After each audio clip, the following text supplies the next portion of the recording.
Alright, so we're going to be making pasties today, and for that we need 2 cups of lard, 2 cups of hot water, and 6 cups of flour for the dough. Get the hot water and put your lard in, and we'll let it melt. There we go. Alright, I'm going to call that good. We're also going to need about a teaspoon of salt. Let's get that in there so I don't forget it. And I'm going to start off with about 4 cups of flour. 3, 4. Mix everything in.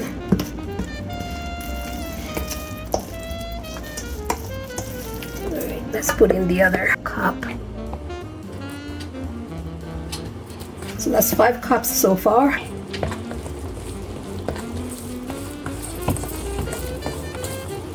And let's get the 6th cup in there. Looks like we're going to need it.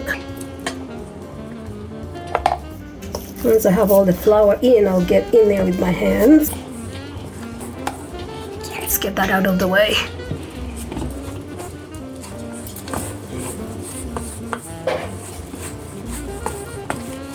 Alright, that looks good.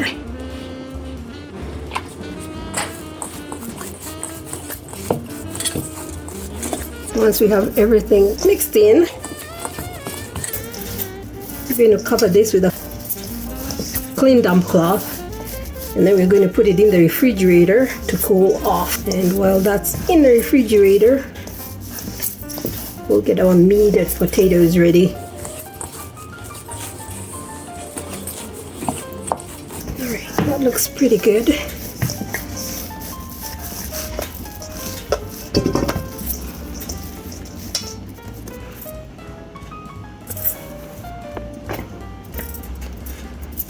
I'll put this in the refrigerator and then I'll be right back and we can do the next step.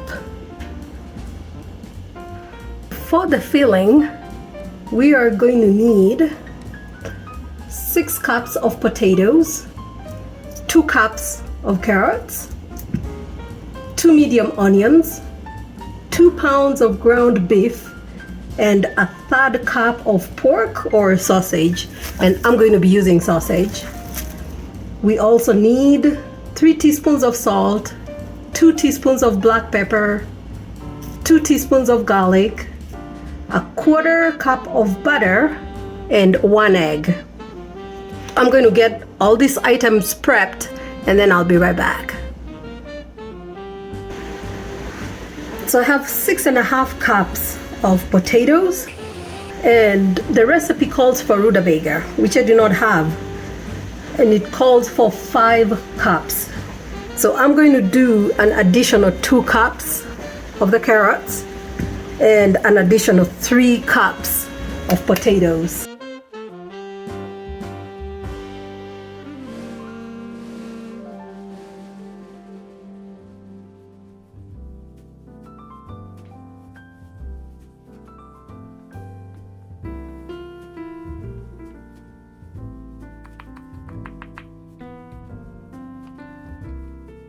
Alright, onions are ready. Let's get our ingredients mixed in for our filling. These are potatoes, carrots,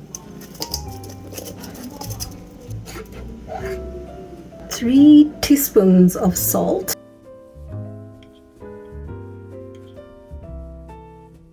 and 2 teaspoons of black pepper.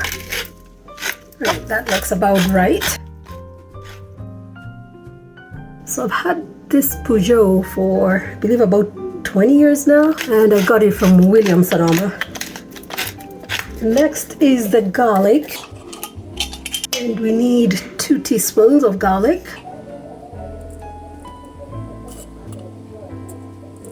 And I'm going to add an additional about 1/2 teaspoon. And now we need to get our mix in there. Then I'm going to get in there with my hands and mix everything in. I almost forgot the onions. Alright, about 2 pounds of ground beef and our 1/3 pound of pork. And we're going to get it all mixed in there. That's not completely defrosted. Might have to give this a few more minutes, but we'll get the mixing going. Easy to get loose. So I got this recipe from Becky at Acre Homestead.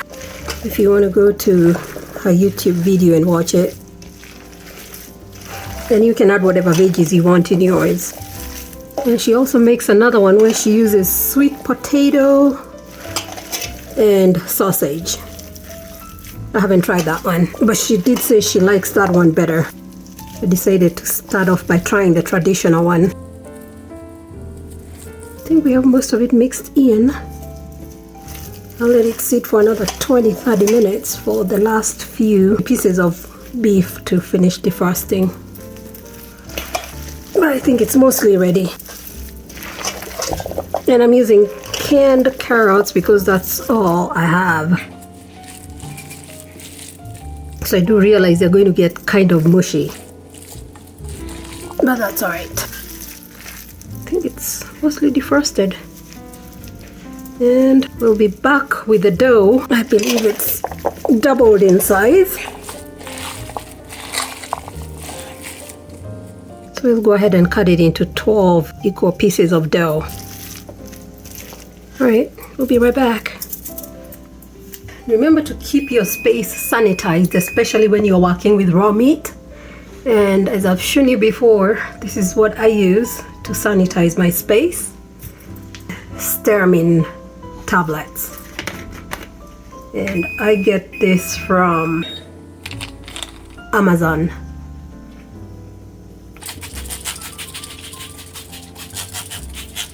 And I'll let this sit for about 2 minutes before we start working with our dough. Alright, let's go ahead and prepare our butter. And we need a 1/4 cup of butter. So that means we need 4 tablespoons. My little dent. So that's how much butter we need for today's recipe.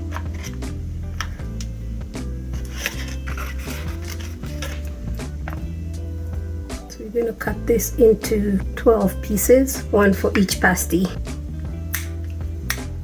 Alright, we're going to put this aside and let's start working with our dough. Our dough has doubled in size and we are ready to start working with it. It feels really good. Self a knife and we are going to cut it in half. And we're going to cut each half into 6 pieces. That looks close enough. And we are going to roll each one into a ball.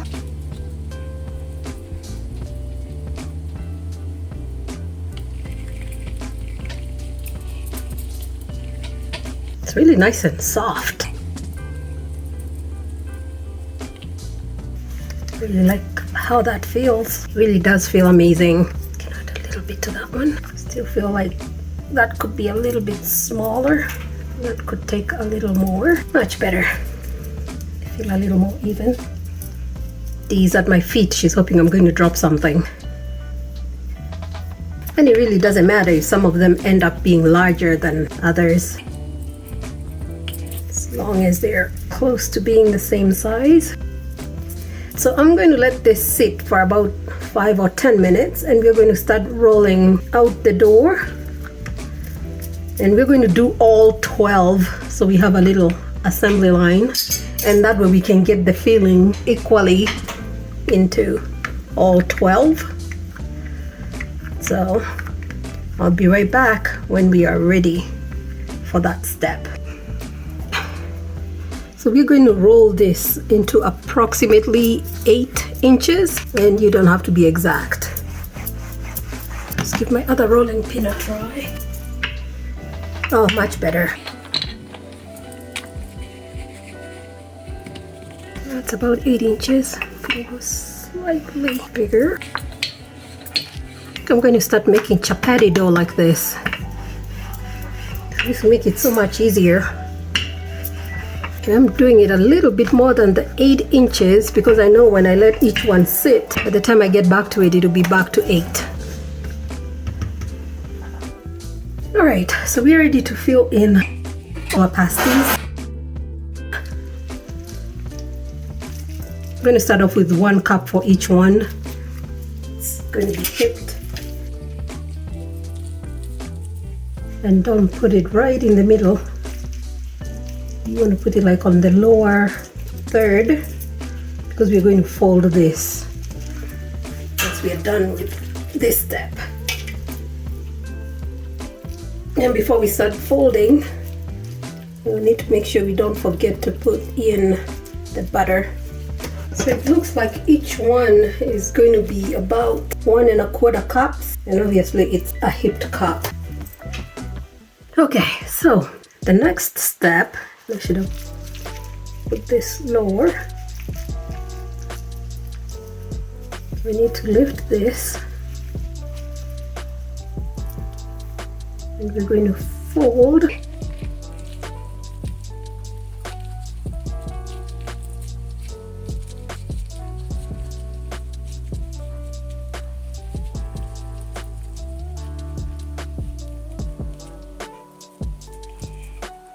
I'm going to take my gloves off so we get a cleaner finish.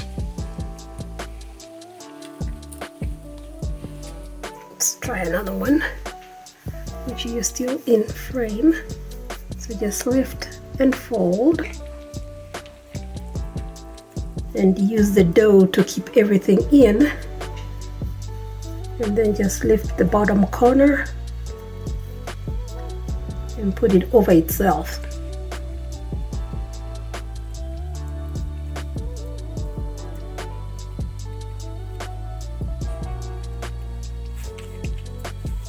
That's what that looks like. Go ahead and do a few more.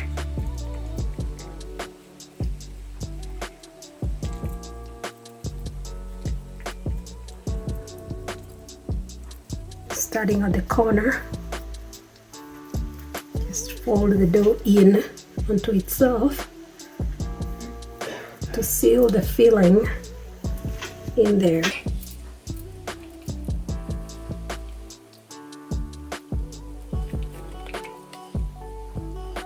There you go. It's quite heavy. It's big.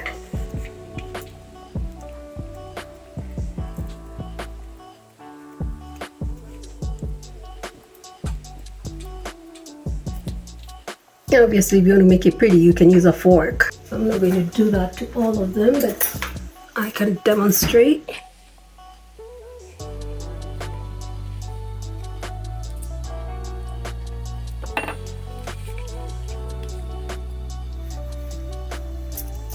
So we're going to cook this in the oven at 350 degrees, and I'm only going to do 1 or 2, and I'm going to freeze the rest of them. And we can use them as freezer meals. So do as I say, not as I do. I forgot the butter, so I'm going to go ahead and put in the butter in the ones that are not done yet, and then I'll see if I can open up the ones I've already done slightly and get the butter in there.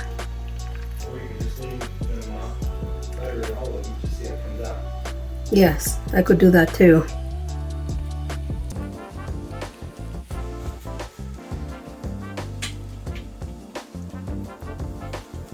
So we'll have 6 with butter and 6 without. And I'm going to keep track of which ones do or don't. We're ready to start getting this into the oven. And before we do that, I have an egg, and I added in about 2 tablespoons of water, and I'm going to get this on the pasties before we put them in the oven. And we are going to bake all of them. We'll freeze them after we have cooked them. And I've turned on my oven at 350 degrees, and they're going to cook for about an hour. About 30 minutes in, I am going to rotate this in the oven. And what I have done to differentiate which ones have butter and which ones do not, I crimped the ends with the fork. So that's how I'll identify the ones that have butter. And I guess I could have made this half the size. So instead of doing 12, I could have done 24. So they'd have been single sizes instead of 2 meals. Alright, we'll be back once this fast set is out of the oven. Okay, I took the first one out of the oven. And that's what it looks like.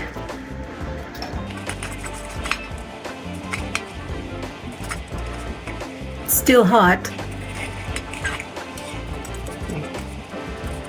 And that's what it looks like on the inside. I'll give it a taste and let you know. It's gonna be hot, hot, hot, hot.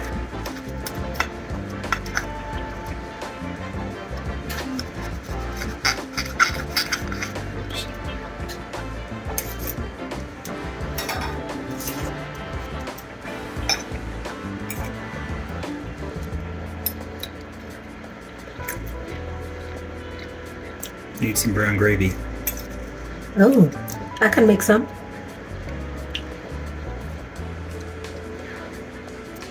It's tasty. I think next time I might add a little bit more salt. But it's always better to have less. You can always add, you can't remove it. Let's taste the crust. What do you think, honey? Other than gravy? It's good. It is good. That's yummy. Alright, so we are all done.